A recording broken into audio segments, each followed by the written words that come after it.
We thought, or we all thought that we have put Vettaiyan to rest in 2024.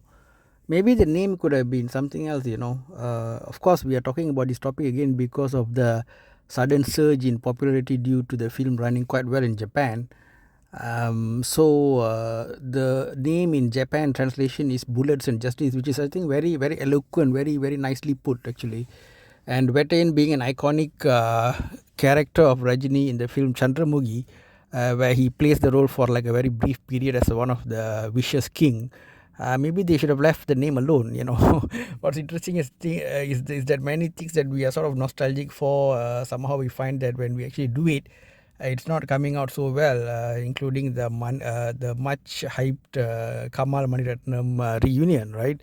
Occasionally, of course, we do get some success like Vikram 2 under Loki and Kamal, which took a bit of inspiration from the original Vikram, and it was nice. But anyway, getting back to the main topic. So this is like these two movies are like poles apart or poles opposite, right?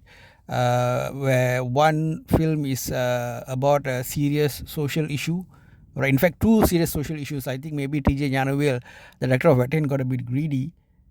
So he tried to squeeze in the topic of encounter killing by police, as well as tuition centers abusing students by various charges and so on. So well, of course, see, that's another thing in how to say Vettaiyan. If they had focused on one of the issues, maybe they could have been better. And if the confrontation between Amitabh and Rajini been made stronger, the polarity of them, a bit more points elucidated on that, and how maybe at the end they come together, that would have been really good. So to attempt two major topics in one film, I think was a bit too ambitious. And the muted colors, I think the cameraman used muted colors because of the nature of the story, so also made it feel a bit on the dull side. But Vettaiyan does have a lot of good things going for it, actually, which maybe is underappreciated somewhat. The interaction between Rajini and Fahad Fasil was lauded by many people, and they were a bit shocked that they killed Fahad Fasil off. Again, if they had kept him alive, would it have given the movie a bit of a lighter tone and maybe better box office as well, right? Because when people go to Rajini film, they want to feel good, man. That's like a big point there. Okay, so that movie talked about two important social issues. Albeit, of course, it couldn't run away from capitalism, because they had to, how to say, in Tamil they have this proverb to put a needle inside a banana and give someone to eat it, right? So like that. They put in the marketing or advertisement for a malted drink, right? Malted milky drink. So you can see in the Rajinikanth intro sequence, Fahad Fasil would be sort of making it in slow motion. So this is what we call subliminal advertising. Nowadays they don't do sponsorship like those days.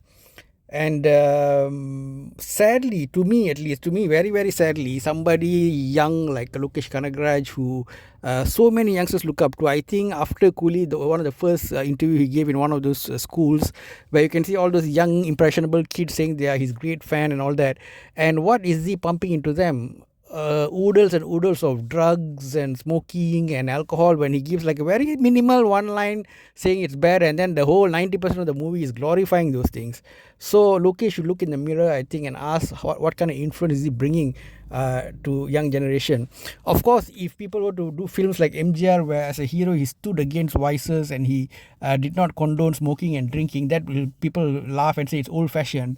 So Rajini, not Kamal, not so much. If you really pay attention, Kamal does not do much smoking at all in his films.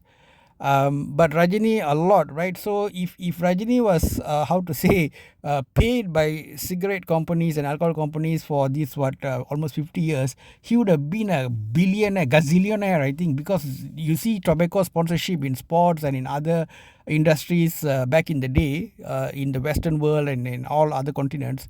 It is ran into like millions and billions, and they can just throw money because they are selling an addictive product. You see. Where are the people in Kollywood of the 80s and 90s, man? The talent was abundant, the dedication was superb, meritocracy was key. There was no much of casteism, pumping in personal agendas in films, and all this crass commercialism and all was not there. Where is the Rajini who did the eye donation advertisement, and maybe he did another one, soft drink, but that's for a farmers cooperative, I believe. So what happened to all that? I don't think Rajini is consciously like doing these things, but the business is so huge, and their pay, the salary, and all getting bigger and bigger. That Coolie can be given as a superb example if you want to do a business case study on how to promote, market, place a product so that the customer is attracted, and the moment the transaction is over, you paid the money, then it's like gone. You guys know how like Japanese cars all became very famous, not because they have a sexy design like an Italian car. It's just that once you pay that money, for the next 20 years the car will be by you. The robustness is there.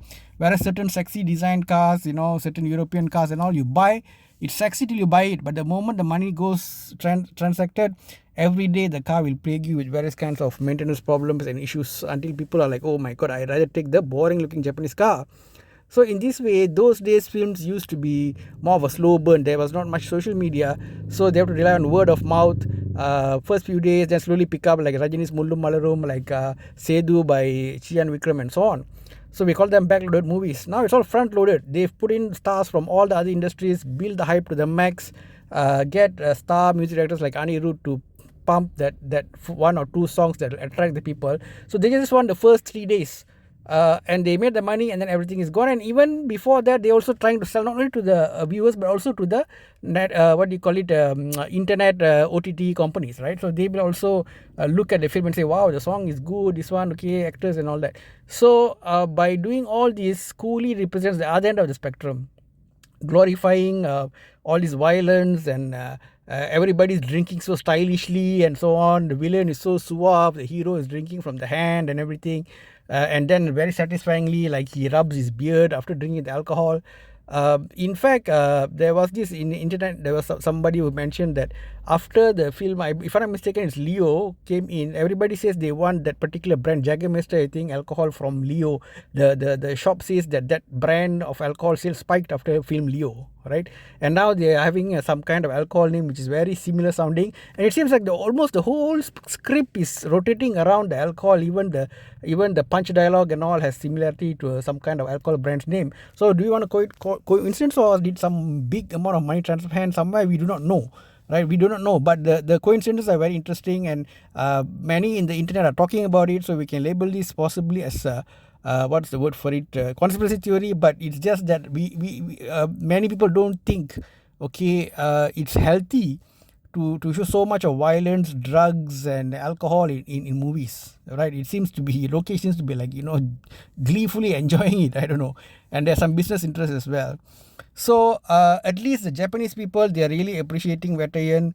Of course, they do not know all the micro controversies that exist in Tamil Nadu, the politics of Tamil Nadu, some things about how the Englishman's dictum seems to be more correct than what's happening between Indians themselves. And back in the day, hundreds of years ago, the lack of unity among the Hindus and the local population is what allowed foreigners come into the country in the first place, ruled by God knows French, Portuguese, English and all that. And until now, still there are people glorifying the Western people's narrative that the people here are so-called uncivilized, and they had to sort of unify the people here and so on and so forth. So in part 2 I will continue further.